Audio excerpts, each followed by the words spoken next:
Hello everyone, welcome to my channel. तो आज हम लोग देखेंगे चैप्टर 12 लाइट। ओके, और इस चैप्टर का ये सेकंड वीडियो लेसन है। इसके पहले का जो फर्स्ट वीडियो लेसन है उसका लिंक आपको मिल जाएगा डिस्क्रिप्शन बॉक्स में, वहाँ से आप चेकआउट कर सकते हैं।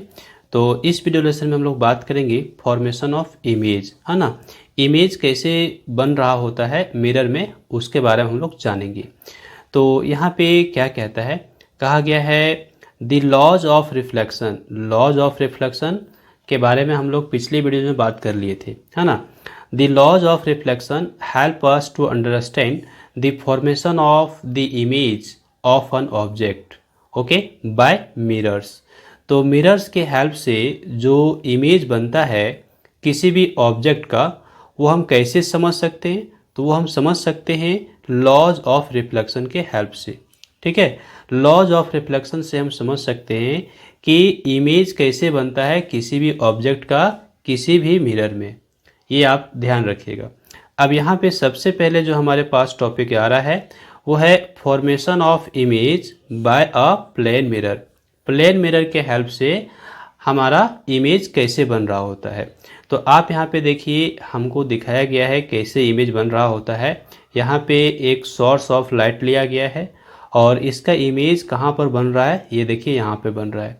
ये है पॉइंट एस डैश, ये क्या है ना, एस डैश है। और यहाँ पे ये जो हमारा है पॉइंट, ये पॉइंट एस है। ओके, अब इमेज कैसे बन रहा है तो आप यहाँ ध्यान से देख सकते हैं।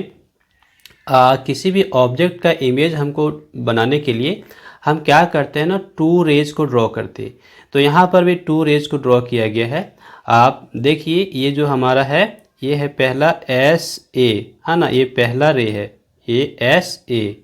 और यहाँ पे दूसरा रे भी लिया गया है एस बी, है ना, ये हमारा दूसरा रे लिया गया है। ओके, और इसका डायरेक्शन इधर से लिया गया है। ठीक है, ये रिफ्लेक्ट हो गया है। यहाँ पे नॉर्मल है, ये आप जो देख रहे हैं ना, ये आपका क्या है ना, नॉर्मल है ना। नॉर्मल भी आपको ड्रॉ करना पड़ेगा। नॉर्मल मीन्स जो 90 डिग्री के साथ एंगल बनाए मिरर के साथ। ओके, अब ये जो है ये रिफ्लेक्ट करेगा इधर इस डायरेक्शन में, देखिए रिफ्लेक्ट करेगा, चूँकि प्लेन सरफेस से स्ट्राइक कर रहा है तो रिफ्लेक्ट करेगा। अब यहाँ पे आपको ये ध्यान रखना है कि एंगल यहाँ पे इक्वल होगा। जितना एंगल से ये आएगा उतना ही एंगल से ये वापस लौट के भी जाएगा। ठीक है, अब इसके बाद क्या किया गया है, इसके बाद यहाँ पे ये किया गया है ना, ये जो दोनों रेज है रिफ्लेक्टेड रेज, इसको पीछे बैकवर्ड प्रोड्यूस किया गया है। जब ये बैकवर्ड प्रोड्यूस किया जाएगा तो पीछे जाने के बाद ये एक पॉइंट पे आके मैच करता है, और जिस पॉइंट पे आके मैच करता है वही इसका इमेज है। ठीक है, तो आप यहाँ पे देखिए कौन सा पॉइंट पे आके मैच किया है, ये इस पॉइंट पे आके मैच किया है, और इसका नाम क्या दिया गया है यहाँ पे, एस डैश। ठीक है, तो एस डैश क्या हो गया, इमेज हो गया किसका, एस का। अब ये सारी बातें को यहाँ पे लिखा गया है, हम लोग आइए यहाँ पे रीड आउट कर लेते हैं, हम लोग समझ लेंगे अच्छे से। ओके, कहता है consider a point source S. हम लोग क्या मान के चलेंगे कि एक पॉइंट सोर्स है एस ऑफ लाइट, और ये सोर्स ऑफ लाइट है। Let it be in front of a plane mirror M M dash. ये जो हमारा मिरर है उसका नाम क्या दिया गया है, एम एम डैश दिया गया है। अब करना क्या है, कहता है ड्रॉ एनी टू रेज, है ना, से S A and S B from this source and let them meet the mirror M M dash at the points A and B respectively. तो वही मैंने आपको बताया अभी कि यहाँ पे टू पॉइंट, ये जो पॉइंट हमारा है सोर्स ऑफ लाइट है, यहाँ से टू रेज, पहला तो एस ए और दूसरा हमारा एस बी ड्रॉ किया गया है। ओके, आगे क्या कहता है, ड्रॉ द नॉर्मल्स, है ना, A N and B N dash at these two points. ये दोनों पॉइंट्स पे हम लोगों को यहाँ पे नॉर्मल ड्रॉ करने हैं। इसका नाम भी दिया गया है ए और एन, और यहाँ पे बी और एन डैश। ठीक है, ये हम क्या ड्रॉ किए हैं, नॉर्मल। अब नॉर्मल क्या होता है, तो जो मिरर के साथ 90 डिग्री के साथ जो लाइन हम ड्रॉ करते हैं वही हमारा नॉर्मल कहलाता है। ओके, ये भी समझ गए। नाउ अब क्या करना है, now draw the reflected rays that is A P and B Q making angle P A N equal to S A N.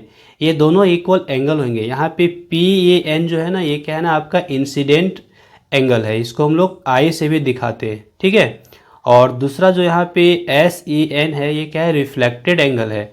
है ना, इसको हम लोग क्या कहते हैं, आर, एंगल आर भी कहते हैं।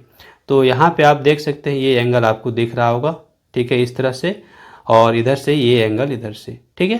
तो ये दोनों एंगल हमारा इक्वल होगा, और साथ ही साथ यहाँ पे एंगल जो होगा क्यू बी एन डैश और एस बी एन डैश ये भी हमारा इक्वल होगा, हाँ ना। ये सेकेंड रे के लिए यहाँ से जो हमारा सेकेंड रे आ रहा है ना, एस बी, यहाँ पे ये एंगल बन रहा है, आप देखिए ये जो एंगल बन रहा है ये दोनों एंगल हमारा इक्वल होगा, ठीक है। ये एंगल हमारा है आई और ये हमारा आर हो गया, इंसिडेंट एंगल और रिफ्लेक्टेड एंगल। ओके, तो ये हमको इक्वल रखने हैं, ये हम लोग ध्यान रखेंगे। अब देखिए क्या कहता है, the two reflected rays A P and B Q when produced backwards appears to meet at point S dash. जब ये दोनों रेज को जो ये रिफ्लेक्ट किया है इधर, ठीक है, इसको हम लोग पीछे प्रोड्यूस करते हैं तो ये कहाँ पे आके मिलता है, एस डैश पे आके मिल जाता है। Okay, this point S dash is the image of the point source S. अब ये पॉइंट सोर्स हमारा एस है ना, इसका ये इमेज है, ये देखिए पॉइंट सोर्स एस है, इसका इमेज हमारा कहाँ पे बन गया, एस डैश पे बन गया। तो कैसे बन गया, बिल्कुल सिंपल, हम लोग यहाँ पे टू रेज को ड्रॉ किए, ठीक है। अब ये रिफ्लेक्ट किया, इसको हम पीछे प्रोड्यूस कर दिए, कहाँ पे आके मिल गया, एस डैश पे आके मिल गया, और एस डैश क्या हो गया, तो इमेज का पोजीशन हो गया, यानी इसी पॉइंट पे आपको इमेज बनेगा। क्लियर। तो ये हम लोग यहाँ पे समझ गए कि प्लेन मिरर से इमेज कैसे बनता है। तो अभी ना आप इस पिक्चर को ड्रॉ कीजिए और प्रयास कीजिए कि आप सेम टू सेम ड्रॉ कर सकें, और समझने का भी प्रयास कीजिए कैसे इमेज बनता है किसी भी ऑब्जेक्ट का। ओके, चलिए नेक्स्ट हम लोग क्या करेंगे, यहाँ पे कहता है now join the point S and S dash and S. ये जो हमारा पॉइंट आप एस डैश यहाँ देख रहे हैं, ये हमारा एस डैश है, और ये हमारा पॉइंट क्या है ना, एस है, ठीक है। इसको क्या करेंगे, ज्वाइन करेंगे, यहाँ पे ज्वाइन करेंगे। ओके, तो ज्वाइन करने के बाद हम लोग यहाँ पे क्या ऑब्जर्व करेंगे, हम लोग ये ऑब्जर्व करेंगे कि ये जो डिस्टेंस है एस से लेकर के ओ, है ना, जिसको हम लोग एस ओ कह सकते हैं, और ये जो डिस्टेंस है ओ से लेकर के एस डैश, जिसको इसको ऐसे दिखा सकते हैं एस डैश ओ, ये दोनों डिस्टेंस इक्वल होंगे। क्यों, क्योंकि एक हमारा इमेज डिस्टेंस है, एक हमारा ऑब्जेक्ट डिस्टेंस है। तो यहाँ पे देखिए कहता है ये तो आप ज्वाइन कर दिए, ओके, ज्वाइन तो कर दिए एस और एस डैश को। कहता है the resulting line S dash S cuts the plane mirror M dash at the point O, on measuring we find that. जब हम लोग मेजर करेंगे तो हम लोग क्या पाएंगे, ये यहाँ पे देखिए, तो हम लोग ये पाएंगे कि एस डैश ओ जो है वो किसके इक्वल है, यहाँ पे ये हमारा जो है क्या, ओ एस की इक्वल है, ठीक है। ये देख सकते हैं यहाँ पे पिक्चर में दिखाया गया है, ये हमारा एस ओ और ये हमारा एस डैश ओ, ये दोनों की लंबाई क्या होगी ना, इक्वल होगी। यहाँ पे जो हमारा है, एक तो हमारा ऑब्जेक्ट डिस्टेंस कहलाएगा, कौन, ये देखिए एस ओ, ये हमारा ऑब्जेक्ट डिस्टेंस हो गया, ठीक है। और साथ ही साथ ये जो हमारा एस डैश ओ है, ये हमारा क्या हो जाएगा ना, ये इमेज डिस्टेंस हो जाएगा। ओके, इमेज डिस्टेंस हो जाएगा, यानी कि मिरर से इमेज की दूरी क्या है, वो हमारा इमेज डिस्टेंस, और मिरर से ऑब्जेक्ट की दूरी क्या है, ये हमारा हो जाएगा ऑब्जेक्ट डिस्टेंस। तो ये आपको ध्यान में रखना है। अब ऑब्जेक्ट डिस्टेंस जो होता है और इमेज डिस्टेंस जो होता है वो प्लेन मिरर के केस में इक्वल होता है। ये कैसा मिरर है हमारा, प्लेन मिरर। तो प्लेन मिरर के केस में ये दोनों ही डिस्टेंस इक्वल हुआ करते हैं। ओके, ये आपको रिमेंबर करना है। यहाँ पे देखिए आपको स्पेशली हाईलाइट करके लिखा हुआ है, क्या कहता है, we therefore observe that for a point source S, ये देखिए पहला पॉइंट, और यहाँ पे एक दूसरा पॉइंट भी है, ये तो खैर है ही, नॉर्मल की बात की गई है। तो आइए हम यहाँ पे फर्स्ट पॉइंट को ध्यान में रखेंगे। कहता है image formed by a plane mirror is as far behind the mirror as the object is in front of it. देख लिए ना, ऑब्जेक्ट जितना डिस्टेंस पे होगा मिरर से, ठीक है, उतना ही डिस्टेंस पे इमेज भी होगा मिरर से, ये आपको ध्यान रखना है। ओके, ऑब्जेक्ट आपका किधर होगा, फ्रंट में होगा, ऑब्जेक्ट आपका कहाँ पे होगा, फ्रंट में होगा, लेकिन इमेज जो होगा वो कहाँ पे होगा, बिहाइंड होगा, यानी मिरर के पीछे होगा। ये आपको ध्यान रखना है कि इमेज हमारा मिरर के पीछे बन रहा है और ऑब्जेक्ट जो हुआ करता है वो मिरर के सामने हुआ करता है। जैसे आप अपना फेस देखते हैं मिरर में, प्लेन मिरर में, तो मिरर के सामने आपका फेस हो गया, ऑब्जेक्ट हो गया, और आपके फेस का जो इमेज बनता है मिरर के पीछे रहता है, यानी बिहाइंड द मिरर रहता है। तो ये इम्पोर्टेंट है, इसको आप ज़रूर ध्यान रखेंगे। प्लेन मिरर के केस में ऑब्जेक्ट डिस्टेंस और इमेज डिस्टेंस क्या होते हैं ना, इक्वल हुआ करते हैं। अब चलिए हम यहाँ पे सेकेंड पॉइंट की भी बात कर लेते हैं। सेकेंड पॉइंट कहता है the line joining the image of a point object and the object itself is normal to the plane mirror. ये जो प्लेन मिरर होता है ना, उसके साथ 90 डिग्री का एंगल बनाता है। कौन? ये जो लाइन होता है, कौन सा लाइन? जो ज्वाइन करता है ऑब्जेक्ट को और उसके इमेज को। ठीक है, ऑब्जेक्ट और इमेज को जो लाइन ज्वाइन करता है वो लाइन क्या होता है ना, परपेंडिकुलर होता है, यानी नॉर्मल होता है, 90 डिग्री का एंगल बनाता है। किसके साथ? तो मिरर के साथ। आप यहाँ पे देखिए पिक्चर में, ये देखिए, ये जो हमारा लाइन है ना, ये लाइन हमारा तो एस एक ऑब्जेक्ट हो गया, एस डैश हमारा इमेज हो गया। तो यहाँ पे ये लाइन है, ठीक है, ये जो लाइन है ये मिरर के साथ कितना डिग्री का एंगल बनाता है? 90 डिग्री का एंगल बनाता है।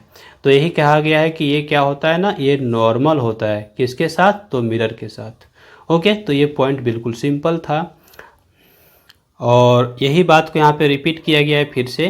कहता है S O S dash is bisected by the plane mirror because S dash O is equal to O S. ठीक है, वही आपका इमेज डिस्टेंस और ऑब्जेक्ट डिस्टेंस, ये क्या है ना, आपका इमेज डिस्टेंस है और ये आपका क्या है, ऑब्जेक्ट डिस्टेंस, ये दोनों इक्वल हुआ करते हैं।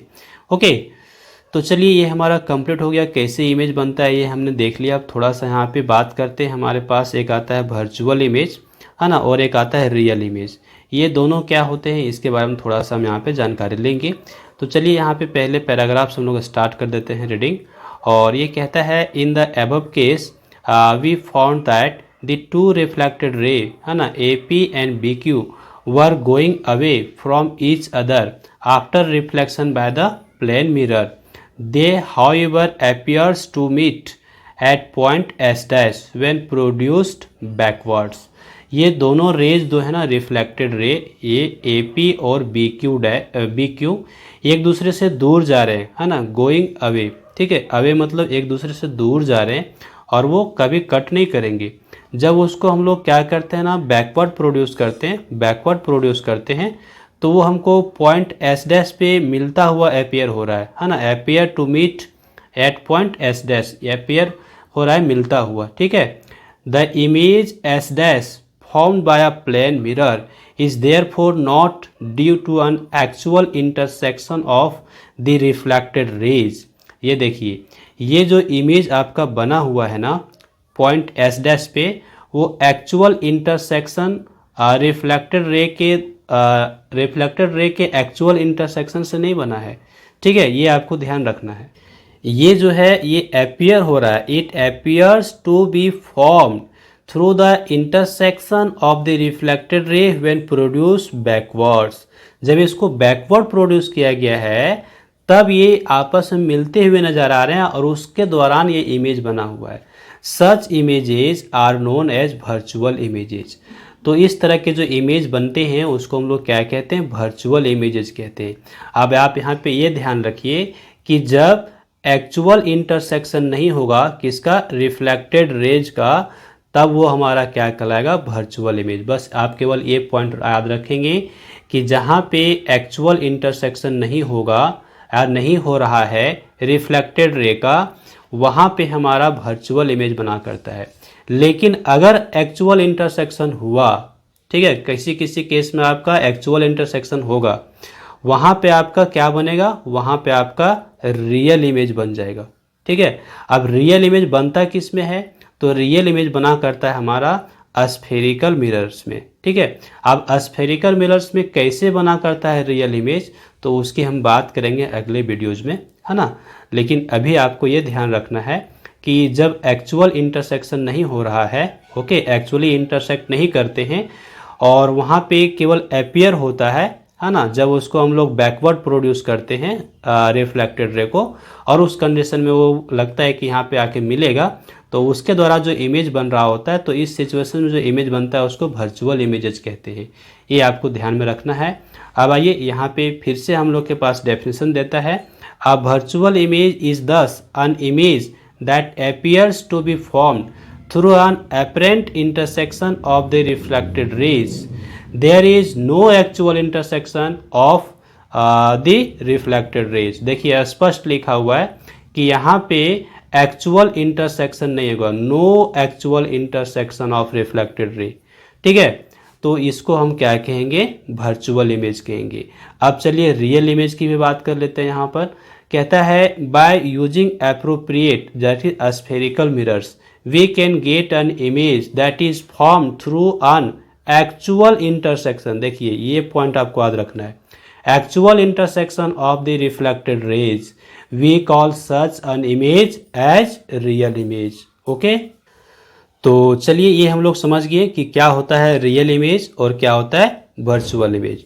वर्चुअल इमेज में no actual intersection of reflected ray, जबकि रियल इमेज में actual intersection of reflected rays. ये आपको ध्यान रखना है। आप ये भी ध्यान रखेंगे कि जो प्लेन मिरर होता है हमारा, ये जो प्लेन मिरर होता है इसमें हमेशा हमेशा ऑलवेज किस तरह का इमेज बनता है, तो वर्चुअल इमेज बनता है। और रियल इमेज किससे बन सकेगा, तो स्फेरिकल मिरर के द्वारा ही रियल इमेज बन सकता है, प्लेन मिरर से रियल इमेज नहीं बनता है। ये भी आप याद रखेंगे, ऑब्जेक्टिव क्वेश्चन यहाँ से आपका आएगा। तो नेक्स्ट वीडियो में हम लोग बात करेंगे मल्टीपल इमेजेस क्या होते हैं, ओके, इसके बारे में और स्फेरिकल मिरर के बारे में। ओके।